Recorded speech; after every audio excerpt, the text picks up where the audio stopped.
growing early by gardening with your kids. Tips for teaching while you're digging in the dirt. And do you have plans for the ultimate dream garden? Well, this guy did, but once he started, he couldn't stop. Get inspired by the garden design guru. Plus, it's a fertilizer frenzy. Find out what to buy and how to apply. Buddies today. We've got Aiden here and Chloe. And you guys are ready to do some work today, right? Yep. And you guys like pizza, huh? Yep. Good, because we're gonna plant a garden pizza. Now what I've got here is I've got this pool here. Do you guys like what my pizza looks like? Yeah. Does it kind of look like a pizza?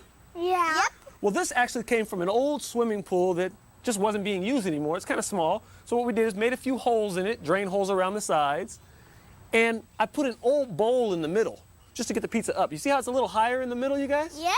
And that's gonna help to really drain away the soil so that this is not turning into a swamp, and it's now our little pizza garden. Pizza. So, we've created some slices here. You see what we did here, guys? We put these stakes and I put some string here. Looks like pizza slices, right? Yeah. So I got 1, 2, 3, 4, and one big pizza slice, right? Yeah. What do you think if we just take this, Chloe, and we put that in there so we have the same size slices, and then kind of wrap that string around it? So the thing about working with kids in the garden is you can add in everything you want into the lesson. So, question, you guys both like pizza? Yep. What kind of things do you like on your pizza? Pepperoni. Pepperoni. Cheese.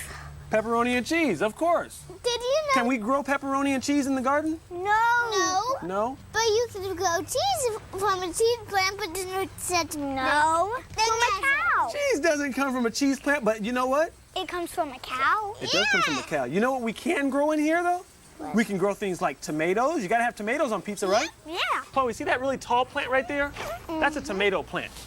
Look at that plant. And then show Aiden the tomato plant so he can check it out. You can even feel the leaves. Now, do you guys know how to plant plants in the ground? Yeah. You know how to do it? Yeah. Okay. Well, I want to show you how to do it and be very gentle so we don't damage our plants. That way we don't kill them, okay? So here's what we're gonna do. You can grab that tomato plant.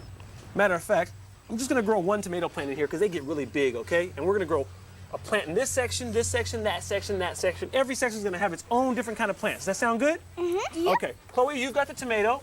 Aiden, I'm gonna give you a basil plant. A basil. And Chloe's already started. Whoa. Nice and careful, huh? Nice and careful.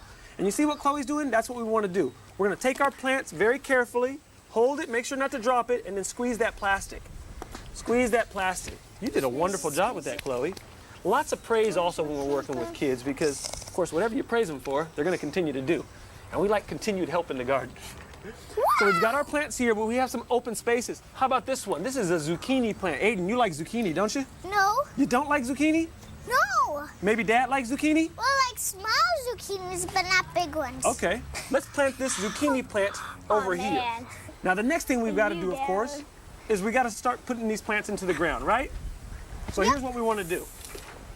Here's a plant. Yep. Here's the roots, right? Yep. What do the roots do? They suck up the water. You're right. They suck up the water. So we got to put them inside this soil so that they can suck up the water, right? Yep. All right, well, let's dig some holes. Dig. We've got nice worked soil here. Of course, you want to work the soil as well as possible. That way the kids can use their hands and just dig the holes in there. And then you want to plant it, kind of like Chloe's doing. Chloe, you might want to make that just a little bit deeper. And then we're going to put our plants in Wow, here. look how deep mine is. That is a wonderful size hole right there. That's what I'm talking about. Okay, everything's planted. And then what we want to do is we want to smooth out the soil around it. Smooth out the soil around it. Can you do that? Just take your fingers, kind of like a rake. Because your fingers kind of look like a rake, huh? The next thing we have to do, Aiden, is what? What? We have to put some fertilizer. Some plant fertilizer? food. Some Then plant water. food? How do you know about fertilizer? Who uses fertilizer? My dad. He does use fertilizer? Yep. My mommy. You know what fertilizer is for plants? Yep, it's food. Wow, I don't know if your kids know everything, but these guys sure do. So fertilizer is some food. So we do want to give our plants a little bit of food. And you know what? I do have some fertilizer right here. Now, after we fertilize the plants, what's the last thing we're going to have to do with our plants? Water. We got to water them in. Well, hey, that's one way to get the kids involved. And hey, any luck? Their favorite part will be pulling weeds. And of course, Aiden, won't it be a lot of fun when we get to cut the tomatoes off of this and put them on our pizza? Yeah. I think so. Now, hey, if you missed any of our kid-friendly gardening tips, be sure to log on to the website at DIYnetwork.com. Now, here's a gardening tip for your home turf. Just about everybody's had some guacamole, and of course if you have an avocado, well, it's easy to grow. You know, you can take this avocado, put the 3 toothpick in it and a glass of water. It's easy to start. But if you can also have the avocado as a tree. In the warm areas in Florida and the southeast, we sometimes grow them out where they will get full sunlight. They'll get to be about a 40 to 50 foot tall tree. Now indoors, they're gonna tend to elongate. That means the leaves are gonna get longer because they're looking for some of that light. Make sure you have it near a bright light source inside. Outside, fertilize it about 3 times a year, spring, summer, and fall. But if you're growing it indoors, you're gonna need to fertilize about monthly with a good water-soluble plant food.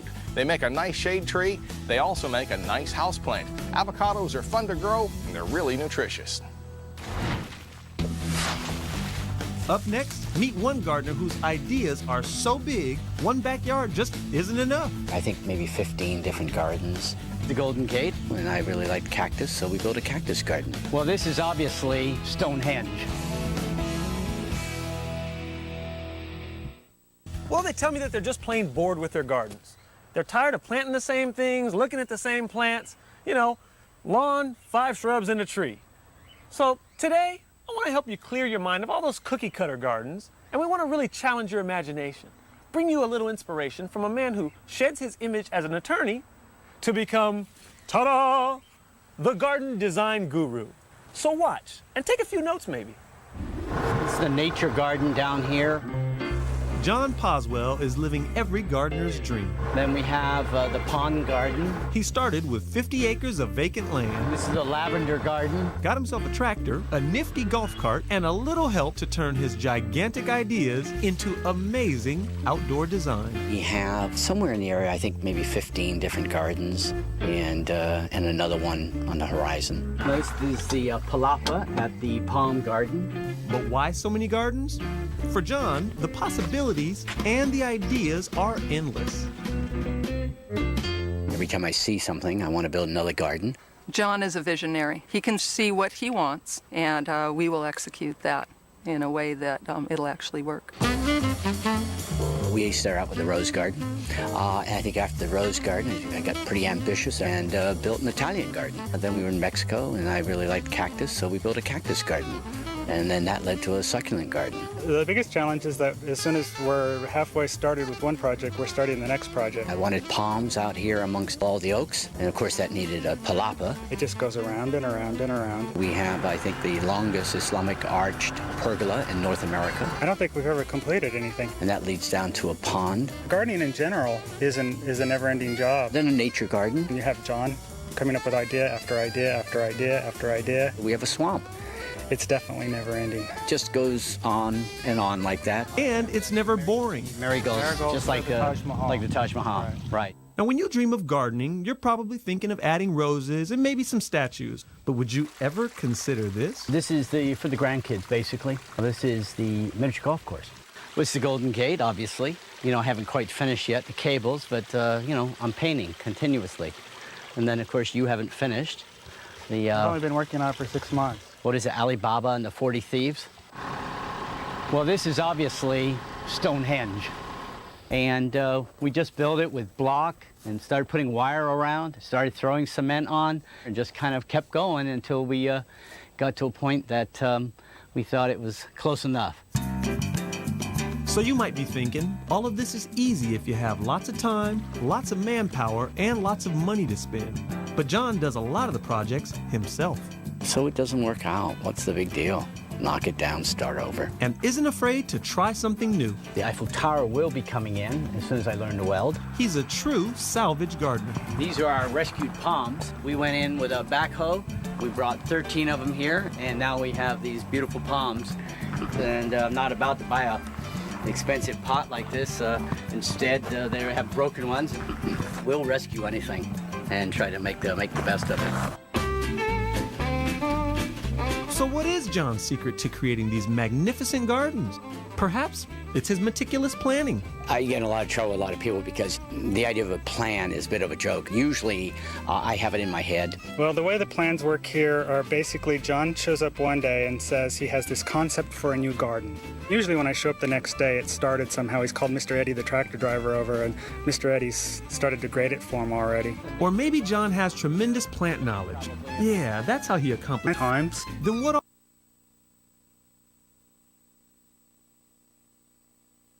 advice can he offer for designing your dream garden? One of the elements that's so important to me in any garden, whether it's a little garden in a city or on 50 acres like this, is water. Gotta have running water. And rock, that's the other element I love. Also, never have anything flat. And so again, even if I had a small little yard, I'd mound it. And then if it turns out it doesn't look right, put a climbing plant on it. It'll cover up your mistakes. How much? When? What kind? Go from frustrated to fail-proof with our Fertilizer 101. If they really want their plants to perform well, then they're going to pick certain specialty foods formulated just for those plants. Time for class next. The new Yankee Workshop is the newest addition to DIY Network's woodworking lineup. That fits pretty well. Legendary carpenter Norm Abram has projects for woodworkers at every skill level. Well, it's not rocket science. The original do-it-yourselfer on the Do-It-Yourself Network. The new Yankee Workshop with Norm Abram, next on DIY Network. IDARC Media is the official publisher of the Verizon Yellow Pages and home to superpages.com. Delivering billions of print and online searches every year. So anywhere, anytime, find the answers you need and the things you want. From your home or anywhere else. IDARC Media. Well, the battery's good, and the starter's brand new. So I figure it's got to be the alternator, right? Well, I go down to AutoZone to get a new one. The guy says, well, let's check out the old one first. No sense buying something you don't need. Turns out it's just a bad cable. You know, I could have spent a lot of money swapping out parts till I got it right. But with AutoZone, piece of cake.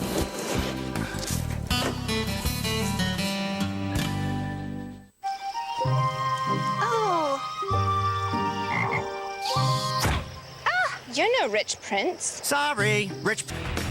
When it comes to fertilizers, I don't know what to do. Should I buy separate ones for different plants, or will the all-purpose one work for all the plants? To fertilize or not to fertilize? That is the question. Or in this case, what to fertilize and what with. Now look, with all the different types of fertilizers that there are out there and all the numbers on the back of them, it is a little easy to get confused. But you can't let that get in the way because you need to feed those plants. So today, we're gonna give you a little refresher course for all of us. I met up with a guy who knows his plant food, master nursery professional Richard Klein, and together, we sorted through just the basics. Fertilizer 101, sort of. Check it out, because you know there'll be a quiz later.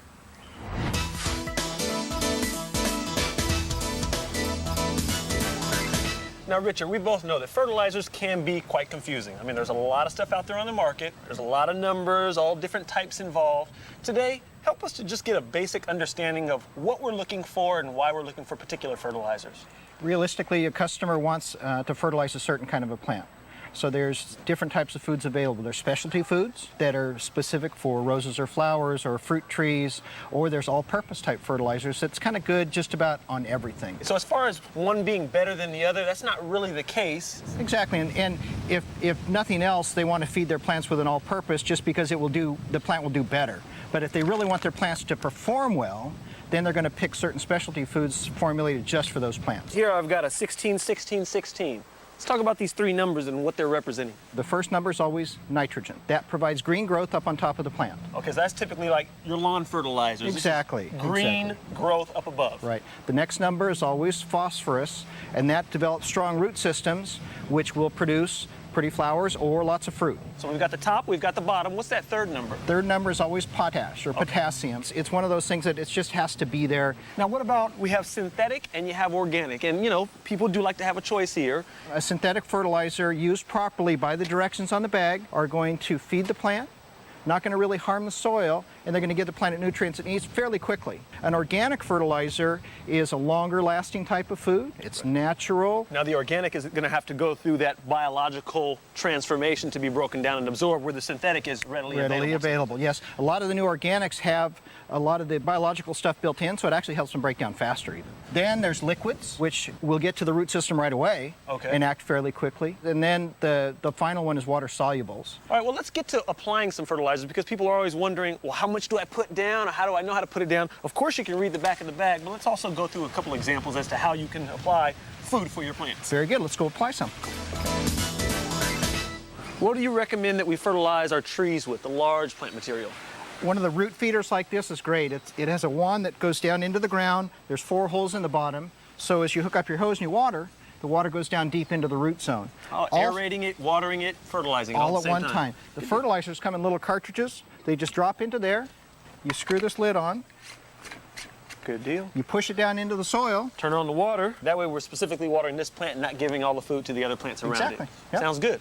The tree will like that too. That's right. Now let's talk about our shrubs then. Okay. On our shrubs, we're going to be feeding with a little bit different type of a food. We're going to use a granular specialty food. Now this is already measured out for the size of this plant off the directions in the back. This is a gardenia plant, so we're using a gardenia, azalea, camellia food. So there's that specially formulated fertilizer for this shrub. Exactly. So we already know that it's the right food for we it. just pull your branches back, you scatter it around the soil all the way around the plant. Okay, back here too. And then we take and we scratch it into the surface a little bit so the fertilizer's in contact with the soil. Now if we have mulch or bark there, then you're just going to fertilize it right through that and just water it in really well? You can do that, or you can use a liquid fertilizer that goes right through the bark, the weed block, and right into the root zone, either way. What do we want to do for the bedding plants or the color here, the smaller perennials? We're going to use a water soluble that's specifically formulated for flowering plants. All right, let's do it. Now this is a feeder that you put the fertilizer in here dry, turn on the hose, and it mixes it automatically as it feeds the flowers. And this is going to be one of those specialty fertilizers just for flowers. Okay, so what are we using for our specialty fertilizer today? I'll let you take a look at the bottle and see what you think. Look at this guy. 10-52-8, Richard. 52% phosphorus, even if the plant can't use it all. This is not going to damage it because you're using the recommended rate. That's right. This is a recommended rate right through the feeder. And as you can see, we're going right over the foliage and all. 2 big things to remember. One, you never fertilize a dry plant. For sure. So if the soil's dry before you're ready to feed, go water the plant first, feed the plant, water it in afterwards. Second big thing is always read your label directions. You mean we got to follow the label? Got to follow the label. You mean there's a reason all this stuff is written on the back of the bag? Exactly. Okay. Because if you put on too much fertilizer, you can actually harm the plant. You can burn the leaves on the plant and do more harm than good. Thanks, Richard. All right. I tell you what, you go and fertilize this. I'm going to go back to that deep root feeder for the trees, all right? All right. I'm going to feed. You go feed too. Thank you, sir. Still to come, one viewer's tasty tip for growing mouth-watering mint. In 2 to 3 weeks, you'll have a rooted mint plant. Make your own drinks, cook with it, and it'll be delicious.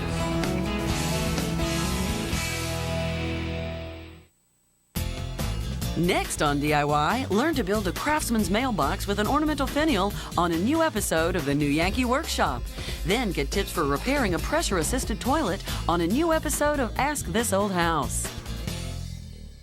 Here's a DIY kit on how to transplant shrubs. Brought to you by the Home Depot. First, dig a small trench around the drip line 6 to 12 months before moving. This will encourage fresh roots to grow, making removal easier. Before removing, dig the hole it will be moving to. Make sure the hole is deep and wide enough to hold the root ball. Then work some slow-release fertilizer into the hole. Now dig around the plant at the drip line, saving the soil. Work wide and deep, preserving as many roots as possible. If a root must be severed, don't tear it, but cut it with loppers or a pruning saw. When the plant can be rocked easily, it's ready to be moved. Lift the plant onto a tarp and move it to its new home. Make sure the plant sits level with the ground surface and fill any gaps with soil, tamping as you go. Then, mulch and water thoroughly. This DIY kit is brought to you by the Home Depot. You can do it. We can help. For step-by-step instructions, visit DIYnetwork.com. I'm Sue, and I live here in this apartment building, and this is our garden. When I first got here, this was full of weeds and absolutely no color. My guys at Home Depot help me with everything from condition of the soil to what grows best in what light. The garden, it makes friendships. It's brought a sense of community to the building that we're sharing. Go plant something and watch it grow. If you grow good things in your garden and in your life, then you're surrounded by beauty. It's time to feel free with Chase Freedom. Feel free to choose points for rewards like travel. I'm free to do what I want. Or feel free to choose cash back. I'm free. Then feel free to change back again. In the old town. Without losing a thing. That's freedom. That's Chase Freedom. Get it free at chase.com/freedom. Ooh, flowers. Living with bad air? Get rid of it with a customized comfort system from Lennox. Sorry, guys. Lennox. Innovation never felt so good. Get $1,000 towards your utility bill. Call 1-800-9-LENNOX for a dealer near you. No regrets. No regrets. It's been good to me. Take care of it, and it'll be good to you. Yeah, I hear you, Dad.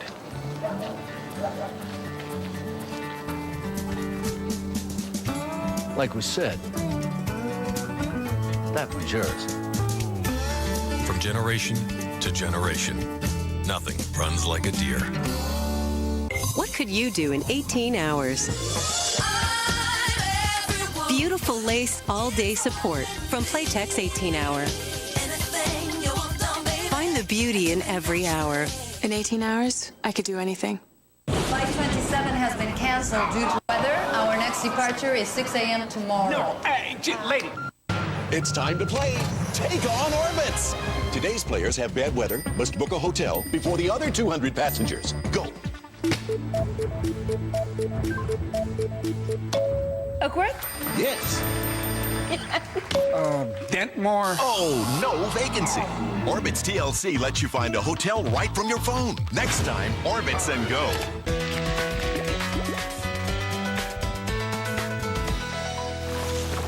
Now, so far, I've been answering all your questions about gardening with the kids, design tips, and even fertilizers. Well, now I'm beginning to think that this relationship is a little one-sided. So now it's my turn to kick back and ask you a few questions for once. What's your best gardening tip? Come on, tell us how you do it.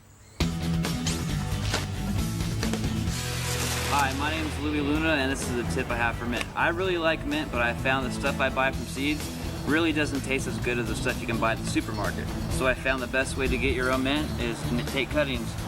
You buy it at the store, take the leaves off it, cut it, put it into a pot of soil with wet, adequate moisture. In 2 to 3 weeks, you'll have a rooted mint plant, and you'll be ready to go. Make your own drinks, cook with it, and it'll be delicious. Earlier in the show, we did a gardening project for kids. Now, this is something I always recommend that you try and do. Really get the kids involved. They love the outdoors, and they're always interested in plants and flowers. They just need a little bit of direction. Now, being a father of 3, I've got some experience with this, and trust me, both plants and kids, well, you have to handle them delicately. Children really need to be taught how to properly handle plants and respect the things in the garden. There was this time my son was in the front yard, and he tied his rope around the small tree that we have in the front, and he was swinging on the tree, trying to have some fun. But I had to tell him about, the bark on the tree is just like our skin, and it doesn't really feel good if you take that rope and rub it and pull all over it. So next time I seen him in the front yard and I seen his rope, I went and looked, but guess what? He tied the rope off around the tree stake this time. So it did sink in. You just have to continue to teach them when you're out there. Now, the love of plants and gardening can start at any age. That's my Dirt on Gardening. If you missed anything from today's show, or you'd like to submit a question or your own dirt for a future show, log on to the website at DIYnetwork.com. I'm Ahmed Hassan. Thanks for watching.